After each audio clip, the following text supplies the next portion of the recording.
It doesn't matter what a human is doing.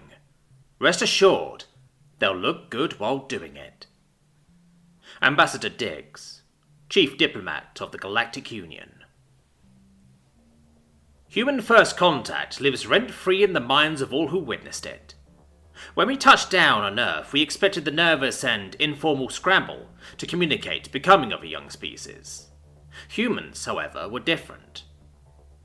The first sound that greeted my landing craft was most peculiar, a loud whir that got louder and louder as the seconds went by. I scanned the ground for whatever monstrous behemoth of a vehicle could make such a noise to no avail. My avian aide, with his tunneling vision, saw it first, pointing to the sky and exclaiming, "Look!" Humans call it a helicopter, or rather helicopters. A fleet of 4 were rocketing to my position, 3 brutalist and jagged boxes with rotors formed a V-shape, with the 4th following close behind. This 4th helicopter, however, was of a completely different design. It had sleek edges that seamlessly flowed and almost melted together into an incredibly organic design. The craft had the shape of a stretched teardrop, with a tail fin and rotor extending from the rear. The contrast between the brutal and jagged edges of the lead craft and the sleek, flowing nature of the rear sent me into a momentary sense of awe. What came next was even more impressive. The helicopters to the right and left veered suddenly to their respective sides, flanking my humble shuttle with menacing stares.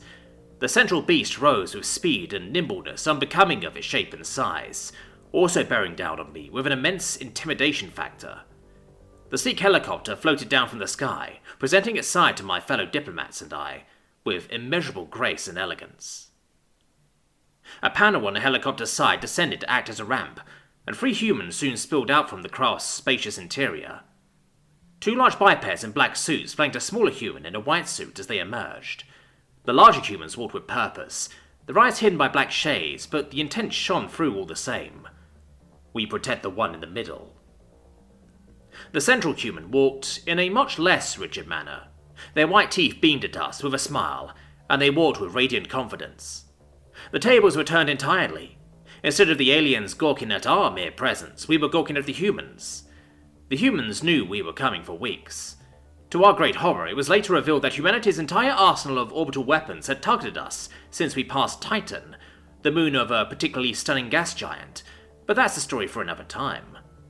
The cunning apes had deduced that we posed little threat, and decided to make first contact on their own terms, on the surface of Earth. Nothing has truly changed since those days.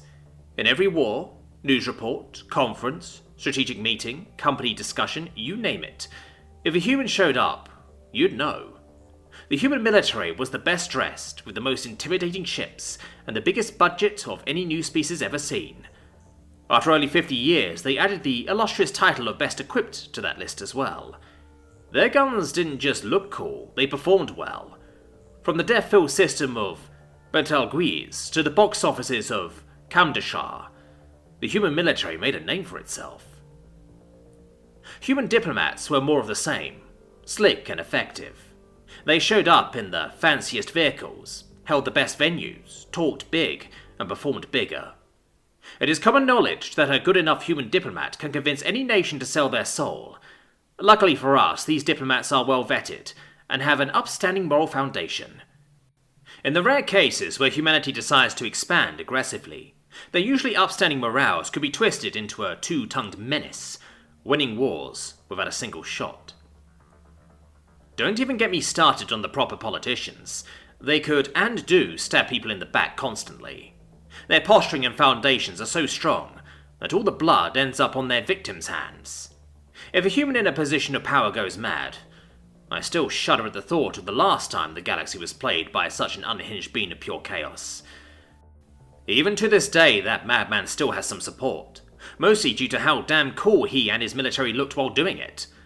Luckily for the rest of the galaxy, an opposing faction of humans was able to remove him from power and stopped him from realizing his vision of the first triumvirate of the stars.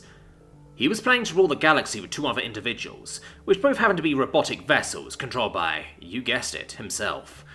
The name was cool though. The cherry on top was the lawyers. Oh, the lawyers. They could walk into a courtroom and simply declare their client innocent with such confidence and style that they could make someone get away with a murder. This happened several times before nearly all prosecutors were also replaced by humans.